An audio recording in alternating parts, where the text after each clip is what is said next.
ताकि मेरा संकल्प पूरा हो जाए। बोलो राधे, जोर से बोलो। और भगवान ने आज तुरंत अपना तीसरा चरण राजा बलि के सर पे धर दिया, बलि का संकल्प पूरा कराया और बलि को बंधन से मुक्त कर दिया। और मुक्त कराते ही भगवान तुरंत विराट से वामन रूप में आ गए। बोलिए वामन भगवान की जय। सुखदेव जी कहते हैं कि जब जीव सर्वस्व प्रभु को न्योछावर कर देता है, शरणागत हो जाता है, तो भगवान उसके सामने विराट बन के नहीं रहते, वामन बन के आ जाते हैं, यानी छोटे बन के आ जाते हैं, सुलभ हो जाते हैं। भगवान ने बलि से कहा, बलि कुछ मांगो, मैं बहुत प्रसन्न हूं तुझसे। तो देखो बलि ने बड़ी सुंदर बात कही। बोले प्रभु, मांगने वालों से जो मांगता है ना वो सबसे बड़ा भिखमंगा होता है। हमारे यहां मांगने के लिए आप आए, अब हमारा सब कुछ लेके हमको बोलते हो कि कुछ मांगो, ये ठीक नहीं है। भगवान ने कहा अगर तू नहीं लेना चाहता तो जाओ, मैं तुझे सुतल लोक का राज्य देता हूं। बलि भगवान का शरणागति भाव पाकर के आज भक्त बन चुका है। और ध्यान देना, जो ठाकुर जी के भक्त बन जाते हैं वो भगवान से मांगते नहीं हैं, और भगवान यदि देते भी हैं तो भी मना कर देते हैं, नहीं चाहिए। बोलो राधे राधे। क्यों नहीं चाहिए? क्योंकि दुनिया की इन चीजों को लेकर के हम करेंगे क्या? सब चीजों को ठुकराने के बाद तो आप मिले हैं, अब आपको पाकर के दुनिया की वस्तु लेकर के मैं आपको खोना नहीं चाहता। बोलो राधे राधे। भाव होता है भक्तों का। इसलिए बलि ने मना कर दिया, पर भगवान ने सुतल लोक का राज्य बलि को दिया। बलि ने कहा अगर आप हमें राज्य देना ही चाहते हैं तो एक शर्त पे लूंगा। क्या? बोले शर्त ये है कि राजमहल के जब अंदर जाऊं तो दरवाजे पे आपका दर्शन हो, और राजमहल के बाहर जाऊं तो दरवाजे पे आपका दर्शन करके ही जाऊं। भगवान बोले फिर तो सीधा सीधा कहो कि सिक्योरिटी गार्ड बन के रहूं। बोलो राधे राधे। चौकीदार बन के रहूं। बोले वो आप जाने। तो भगत के बस में हैं भगवान। भगवान तुरंत राजा बलि के दरवाजे पर चौकीदार बन के पहरा देने लगे। बैकुंठ में लक्ष्मी को बड़ी चिंता हुई। बहुत दिन हो गए जब भगवान नहीं पहुंचे, तो लक्ष्मी ने नारद से पूछा कि बेटा नारद, आजकल प्रभु का पता नहीं कहां चले गए हैं। नारद जी ने कहा मां जी, हम तो ये जानते थे कि आप लक्ष्मी हैं, आपके घर में काऊ बात की कमी ना होगी, पर हमें तो आज मालूम चली है कि ऊंची दुकान और फीको पकवान। आप तो नाम की लक्ष्मी हैं। बोले क्यों? बोले अगर आपके घर में धन दौलत होती तो आपके पति राजा बलि के यहां नौकरी ना कर रहे होते, वहां चौकीदार बने खड़े। लक्ष्मी जी समझ गई कि लगता है फिर किसी भक्त के चक्कर में पड़ गए। तो अब नारद तुम ये बताओ कि वो हमें वापस कैसे मिले? तो नारद ने उपाय बताया कि कल रक्षाबंधन है, बलि की कोई बहन नहीं है, आप बलि की बहन बन के चली जाओ। और बहन जब भाई की कलाई पे राखी बांधती है ना, तो भैया कहता है बहन कुछ मांगो, तो आप समझदार हैं, मांग लेना। तो आज राजा बलि के यहां बहन बन के लक्ष्मी जी चली और बलि के दरवाजे आवाज लगाई, बोलिए लक्ष्मी मैया की, कि छोटे भैया तेरे द्वार बहना बड़ी दूर से आई। छोटे भैया तेरे द्वार बहना बड़ी दूर से आई। छोटे भैया तेरे द्वार बहना बड़ी दूर से आई। छोटे भैया तेरे द्वार बहना बड़ी दूर से आई। जी बड़ी दूर से आई बहना, बड़ी दूर से आई। बड़ी दूर से आई बहना, बड़ी दूर से आई।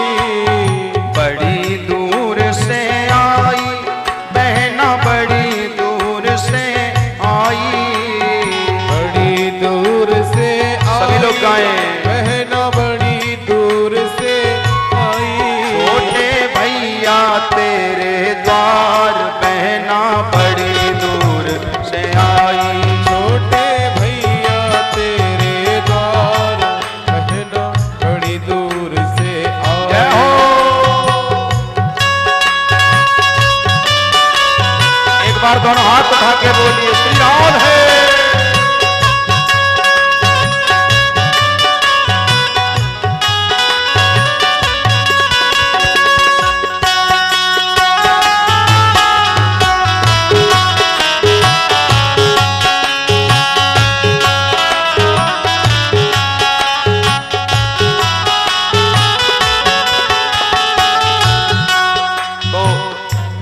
लक्ष्मी जी पहुंची और आवाज लगाई, बलि बाहर आए।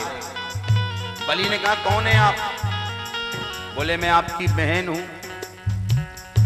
बलि ने कहा पर मेरी तो कोई बहन नहीं है। तो लक्ष्मी जी ने कहा आपने हमें ढंग से नहीं पहचाना। मैं तुम्हारे चाचा के, मामा के, फूफा के, ताया की लड़की की लड़की की लड़की की लड़की की लड़की हूं। अब सोचते रहो, इतना लंबा रिश्ता बताया महाराज की घबरा गए बलि। अच्छा बहन जी स्वागत, बोलो। बोले आज रक्षाबंधन है, दुनिया की ये है साखी, भैया बंधवा लो राखी।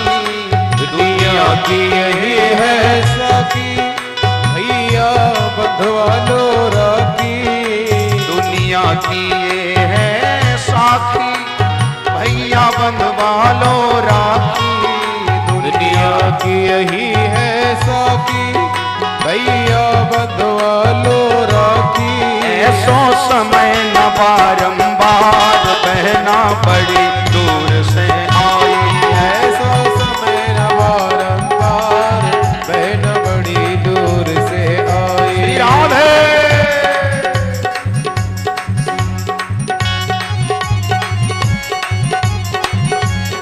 वृंदावन बिहारी लाल की जय हो।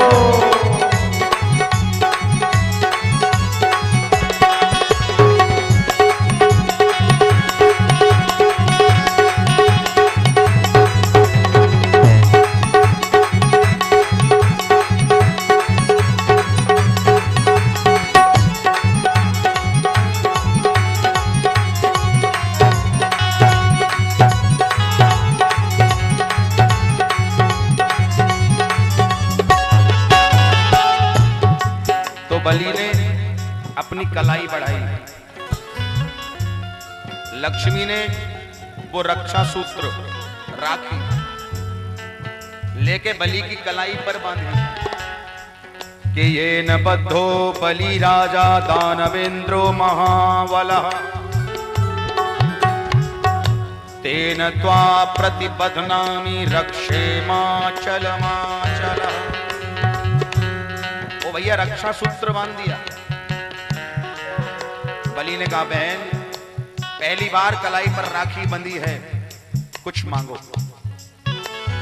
तो लक्ष्मी जी मना कर रही है, क्योंकि देखो बहनों की आदत होती है, जब भाई को राखी बांधने जाती है ना, एक इतनी लंबी लिस्ट तैयार करती है, और भैया जब कहता है मांगने के लिए तो ऊपरी मन मना करती है, ना भैया कुछ नहीं चाहिए। क्योंकि जब घर से जाती है तो सोच के जाती है कि लास्ट ईयर इतना मिला था, अब तो महंगाई हो गई है, अब दुगना तो पक्का है। तो लक्ष्मी जी मना कर रही हैं, हमको तो कछु ना चाहिए, एक अर्ज मेरी सुन लीजिए।